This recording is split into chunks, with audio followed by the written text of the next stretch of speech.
Le chef les a mandatés de venir arrêter le successeur. Mais ça veut dire que c'est ceux-là qu'on a arrêté ou bien Zébazé? De toutes les façons, ce sont les deux qui ne sont pas parmi nous. Donc si ce n'est l'un, c'est l'autre. Osso, ne bouge pas, ne bouge pas, ne bouge pas. Recule pas. Arrêtez-le, arrêtez-le.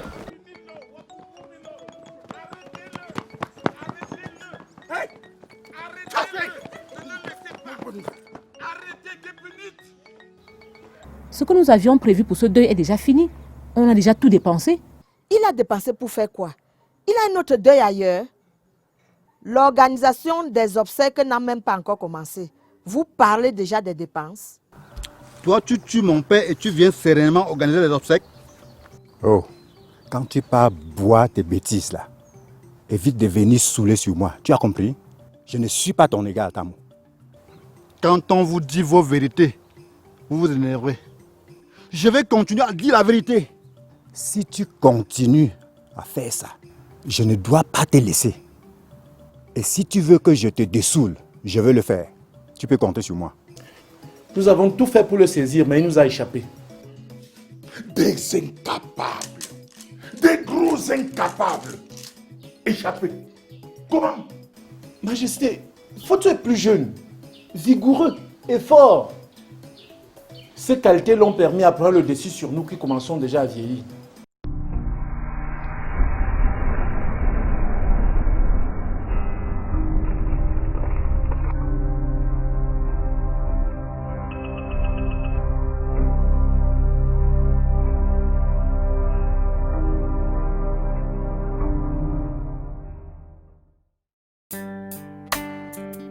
Respectons la dernière volonté.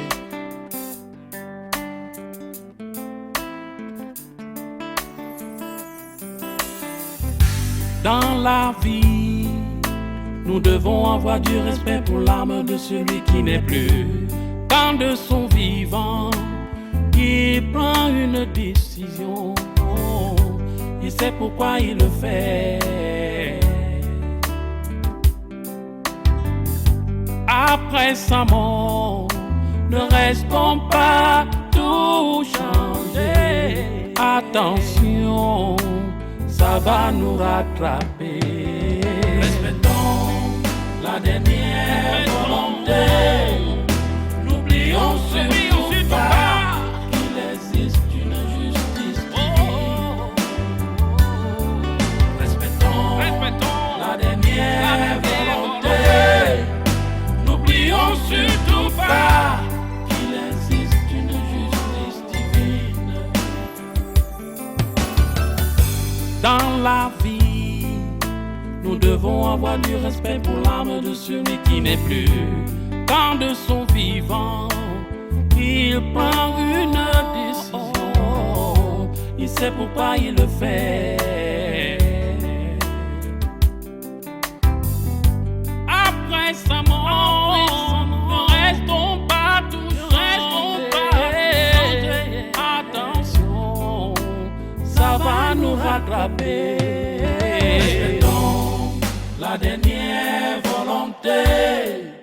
N'oublions surtout pas qu'il existe une justice divine. Respectons la dernière volonté. Maman, tu m'as appelé? Oui. Tu connais ces enfants, non, ma fille? Oui, le père m'a parlé d'elle.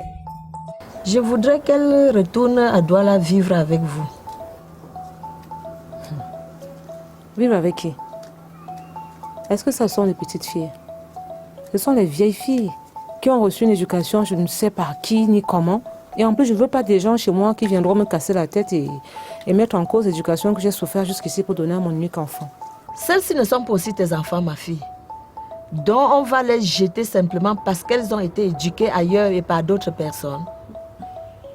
Je me tue à te dire que ce ne sont pas les enfants, ce sont les vieilles filles. Une fois chez moi, elles vont se comporter comme mes co-épouses. Et je ne veux pas de ces problèmes-là chez moi. On peut les jeter si on veut. Mais franchement, en ce qui me concerne, je n'ai pas besoin de tout ça. Grand-mère, il n'y a pas que chez papa que nous pouvons vivre à Douala. Il y a par exemple l'oncle Tamo qui peut nous accueillir, je ne sais pas. Tu comprends déjà de quelle façon elle me parle? Avec autant d'arrogance. Et tu penses que je veux tout ça chez moi, tous ces problèmes? Non, non. Tu ne peux pas faire ça, ma fille. Grand-mère, tu la supplies pourquoi? Est-ce qu'on a besoin d'elle?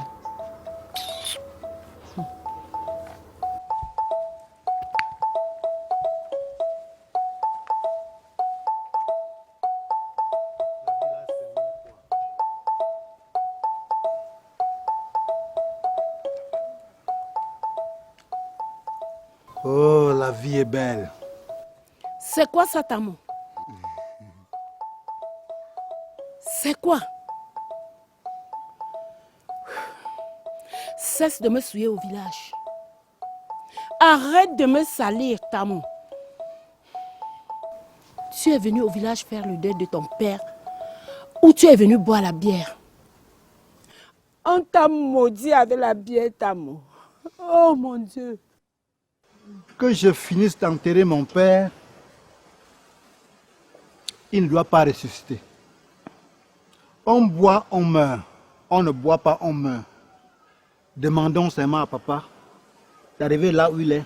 Il arrange notre place. Car nous sommes derrière, nous sommes en route. Si je te le disais seulement, maman, tu n'allais pas me croire. Voilà ce que se résume la vie de ton fils. Faire honte à tout le monde. Les gens partaient en mariage. Voilà ma part que j'ai trouvée.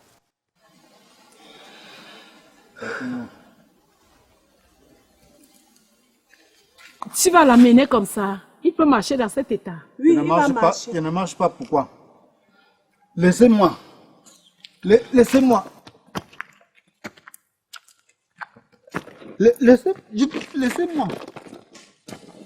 Hey! Je vais marcher, laissez, ça va. Hey!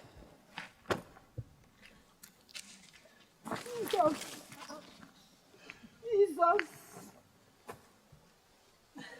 Mais, laissez, bande d'ignards. Jesus. Où est ma bière?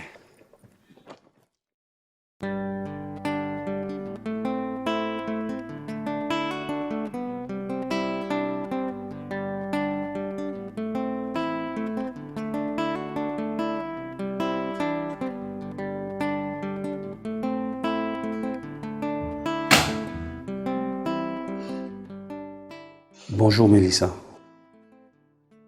Bonjour Fotso. Mais ça me semble précipité ton retour du village. On dirait que tu n'as eu que le temps de jeter la dépouille de ton père dans la tombe. Non, ce n'est pas ça.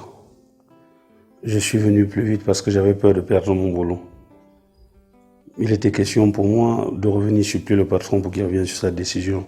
Tu vois, j'ai peur qu'il ne trouve quelqu'un pour me remplacer.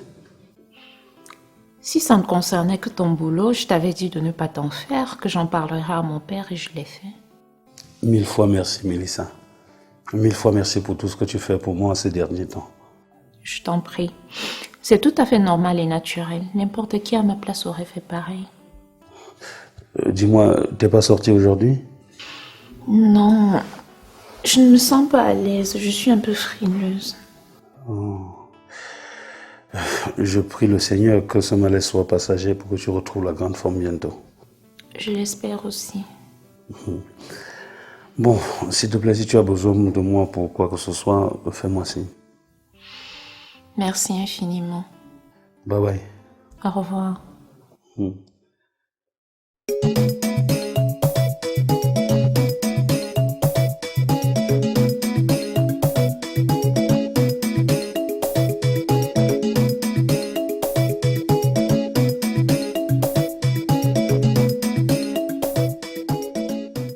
Mes chers enfants, si je vous ai fait venir, c'est pour vous présenter mes condoléances et celles des notables de ce village.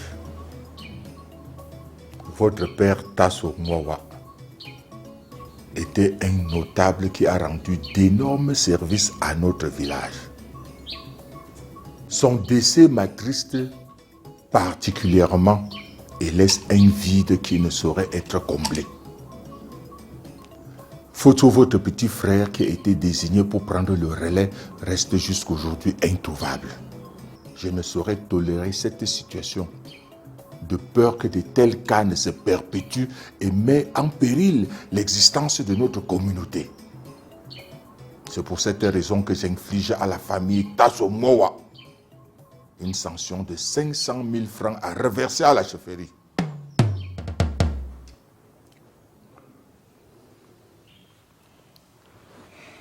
Sa Majesté, Foto est le seul coupable d'avoir fui et non toute la famille. Et s'il y a quelqu'un à sanctionner, c'est encore lui. Ce que j'ai dit est une décision et non une suggestion. Que ceci soit consigné dans les coutumes. Mais, Majesté, 500 000, c'est un peu trop. C'est parce que c'est un peu trop que ça empêchera aux autres de perpétrer cette situation.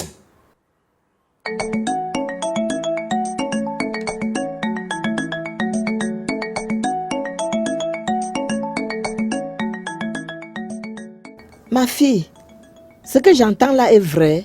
Qu'est-ce que tu entends? On me dit qu'à Douala, tu faisais dormir mon fils à la cuisine. La personne qui t'a si bien renseignée pouvait aussi te dire qu'à Douala, il n'y avait plus suffisamment de place dans mes chambres. Il n'y avait plus de place dans les chambres. Qu'est-ce qui avait occupé les places dans les chambres? Excusez-moi s'il vous plaît. Je ne suis pas venue ici au village pour que vous me soumettiez à un procès ou à un interrogatoire. Je ne veux pas vraiment de ça. Tu n'es pas venu au village pour qu'on te soumette à un tel traitement. Si on te place sur un tel traitement, tu seras contente. Sous quel traitement? Il t'a dit que je l'ai placé sous quel traitement? Il ne mangeait pas. Et même, si vous trouvez que je l'ai maltraité, désormais ne l'envoyez plus chez moi. C'est très simple. C'est ce que tu dis, hein? C'est ce que tu voulais entendre, non? Merci, madame. Vous me dérangez pas avec vos histoires là, con. Vraiment, les 500 000 francs qu'il faut payer en guise de sanction là, c'est vous qui allez payer. Quelqu'un ne peut pas poser un acte condamnable personnellement. Et c'est moi qui subis les sanctions. Je ne peux pas. Oh, je ne comprends pas pourquoi ce garçon refuse obstinément de venir succéder à son papa au village. C'est un crétin qui se croit trop intelligent, plus que tout le monde. Pour lui, je suis un fou d'avoir accepté succéder à mon grand-père. Et même si on parvenait à payer les 500 000 francs, comment le ramener au village pour qu'il succède? Là est la vraie question. Si on payait les 500 000, même avec les coups de poing, on pouvait le saccager, le toucher, jusqu'à ce qu'il rentre au village et succéder à notre papa. C'est quoi? Une famille ne peut pas être toujours humiliée à cause d'un feignant comme ça. Un petit imbécile comme ça qui met tout le monde à... Merde, ça ne va pas aller. 500 000. 500 000. Et tout ça repose sur ma tête. Qu'est-ce que tu veux qu'on fasse? C'est toi l'aîné de la famille.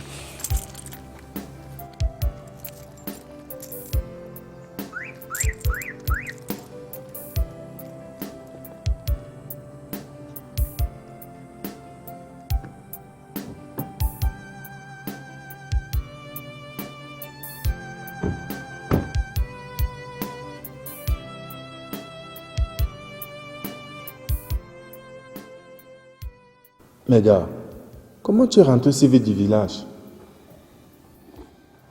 Vas-y, tu ne peux pas t'imaginer. Mon papa, même dans la tombe, m'empêche de mener une vie paisible. Hey, comment ça? Vas-y, tu te rends compte, malgré tout ce que j'avais fait au village, quand j'avais eu la fuite d'informations, disant que dans son testament, il avait prévu que je serais son successeur. J'ai pris du carburant. Je voulais brûler toute la concession. Alors le monsieur n'a pas changé d'avis, il m'a laissé toujours comme successeur. Et tu as donc fait comment? Tu lui as succédé? Moi? Pour rien au monde. À peine j'arrive à l'entrée de la concession, il y a quelques notables qui me tendent une embuscade, ils veulent me prendre. Mon frère, j'ai pris un marathon. J'ai pris un marathon. Dieu seul sait. Je me suis enfui. Foto, tu sais bien qu'on ne contourne pas la succession. Tu peux t'enfuir aussi loin que tu voudras. Tôt ou tard, tu viendras lui succéder. Jamais. Peut-être mon cadavre, oui. Le jour où je ne serai pas là, peut-être, on va prendre mon cadavre pour aller succéder à Tassop. Mais moi, de mon vivant, succéder à ce type. Mon frère, je connais ces choses-là. Je te dis que tu t'embrouilles pour rien. Tu reviendras succéder à ton père. L'avenir nous dira. J'ai appris que vous allez vivre désormais aux côtés de votre papa à Douala.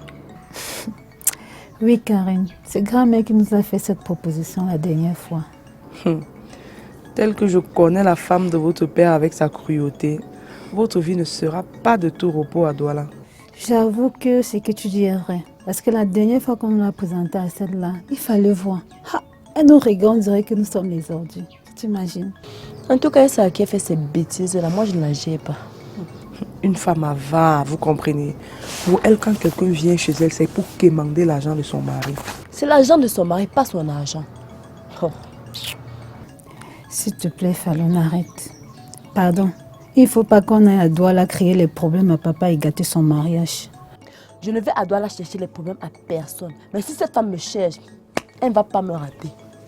Fallon, avec cet état d'esprit, je crains qu'elle ne te mette hors de sa maison le lendemain de ton arrivée, je t'assure. Que la maison que je vais habiter à Douala, c'est sa maison. C'est la maison de mon père. Et s'il y a quelqu'un entre elle et moi qui doit partir, c'est elle, pas moi. En tout cas...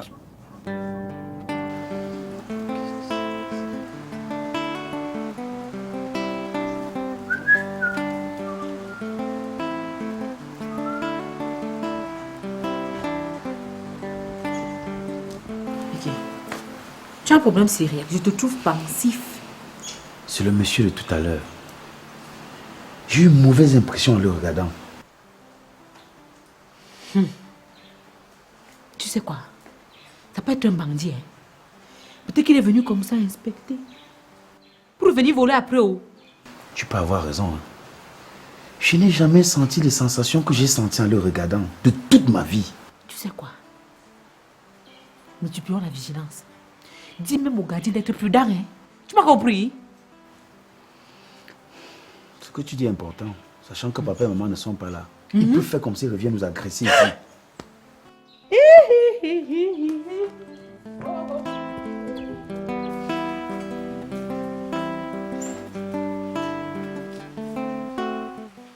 Mon fils, la femme avec qui tu vis, c'est toi qui l'as épousée ou c'est l'inverse?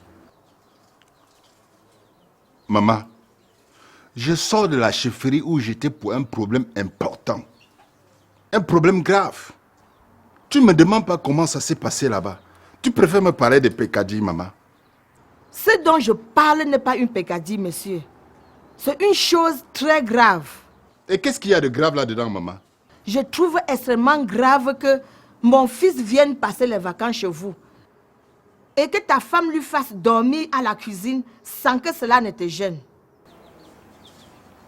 Maman, est-ce que ton fils t'a dit qu'il a dormi à la cuisine? S'il ne l'a pas fait, c'est à cause du fils de ta femme qui a farouchement intervenu en sa faveur auprès de sa mère. Tu vois, il ne faut pas juger les gens pour ce qu'ils ont l'intention de faire, mais pour ce qu'ils ont fait. Mais il faut arrêter les procès en sorcellerie, maman. Tu appelles ce que je dis procès de sorcellerie, hein? En tout cas, retiens ceci. Zébazé, c'est ton petit frère. Il est inadmissible que ta femme le maltraite dans ta maison et sous tes yeux.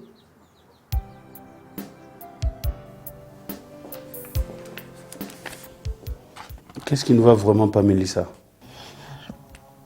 Je fais de la fièvre et j'ai un mal de tête de chien. Voilà les médicaments que tu m'as envoyé acheter. Merci. Le médecin conseille de bien manger avant de les prendre. Malheureusement, j'ai pas d'appétit. Il faut que tu fasses l'effort de manger, sinon tu vas provoquer plutôt une autre situation, Mélissa. Malheureusement, ce que je pourrais essayer de manger, maman n'est pas là pour me le cuisiner. Il s'agit de quoi? Un ragoût de pommes de terre. Ragoût de pommes. Je vais essayer de te cuisiner ça pour que tu puisses prendre tes médicaments. Tu ferais ça pour moi, Jacques? Tu sais cuisiner? C'est vrai que je ne suis pas un cordon bleu, mais je vais me battre dans ma manière pour ne pas te décevoir. Et tu sais, pour toi, Mélissa, je suis prêt à tout faire. Merci infiniment, Jacques. De rien. Je vais à la cuisine.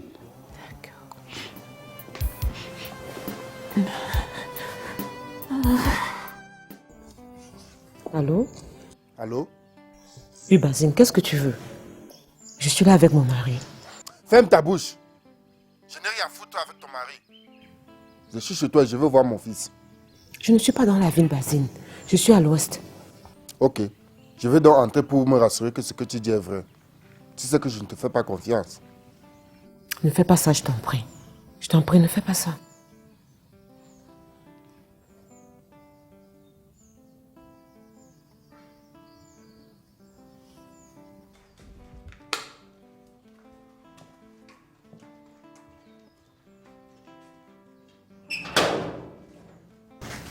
Bonjour, monsieur.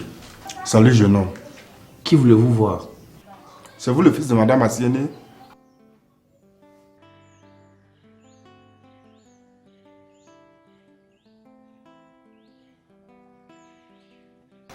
Excusez-moi. Oui. Allô, Basile? Oui, s'il te plaît. S'il te plaît, dès que je reviens du village, on va essayer d'en parler. Je t'en prie. Je m'excuse.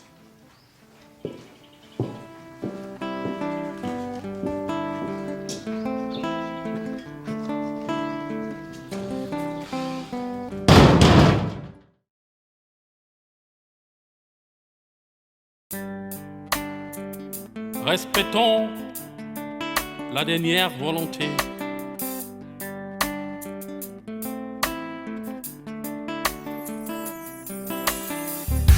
Dans la vie, nous devons avoir du respect pour l'âme de celui qui n'est plus. Quand de son vivant, il prend une décision, il sait pourquoi il le fait. Après sa mort, ne restons pas tout changer. Attention, ça va nous rattraper.